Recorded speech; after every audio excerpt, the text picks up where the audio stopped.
গোটা গাজা যখন ধ্বংসস্তূপ, এমন পরিস্থিতিতেই সৌদি আরব ইসরায়েলের সাথে দ্রুত সম্পর্ক স্বাভাবিক করতে চলেছে বলে তথ্য উঠে আসছে। সদ্য দায়িত্ব নেওয়া মার্কিন প্রেসিডেন্ট ডোনাল্ড ট্রাম্পও এমন ইঙ্গিতই দিয়েছেন। তবে সৌদি এমন কোনো পদক্ষেপ নিলে তা হতাশ করবে পুরো মুসলিম বিশ্বকে।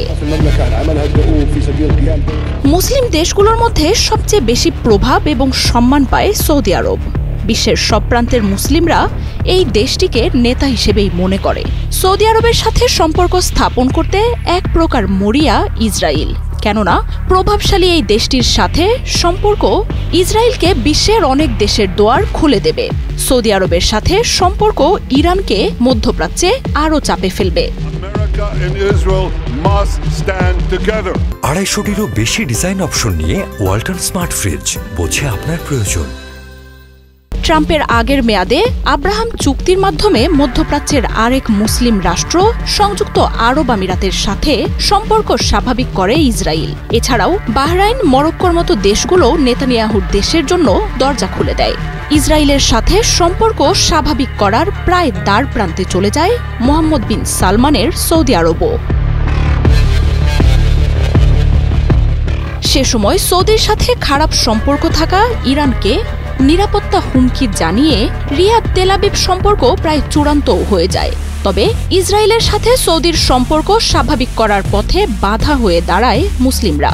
ফিলিস্তিনে হাজার হাজার মানুষকে হত্যা করা ইসরায়েলের সাথে সৌদির এমন সম্পর্ক নিয়ে তীব্র আপত্তির মুখে কিছুটা পিছু হটেন মোহাম্মদ বিন সালমান। এরপর গাজায় শুরু হওয়া যুদ্ধে নেতানিয়াহুর দেশের প্রতি মুসলিমদের তীব্র ঘৃণা চুক্তিকে চাপা ফেলে। গাজার যুদ্ধকে ঘিরে বহু বছর পর আবারও ইসরায়েল ইরানের সম্পর্ক স্থাপন হয়। সৌদি সফর করেন আয়াতুল্লাহ খামেনির দেশটির শীর্ষ নেতারাও। সে সময় বিভিন্ন সম্মেলনে মোহাম্মদ বিন সালমান জানান, স্বাধীন ফিলিস্তিন ছাড়া ইসরায়েলের সাথে সম্পর্ক স্বাভাবিক করবে না সৌদি আরব।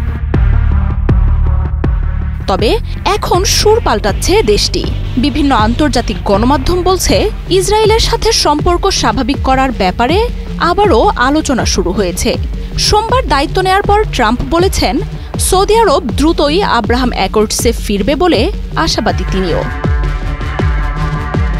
ইসরায়েলের সাথে সম্পর্ক স্থাপন করার বিনিময়ে সৌদি আরব কোনো বাধা ছাড়াই ইউরেনিয়াম সমৃদ্ধ হতে পারবে, যার মাধ্যমে পরমাণু অস্ত্রও বানাতে পারবে মোহাম্মদ বিন সালমানের দেশটি।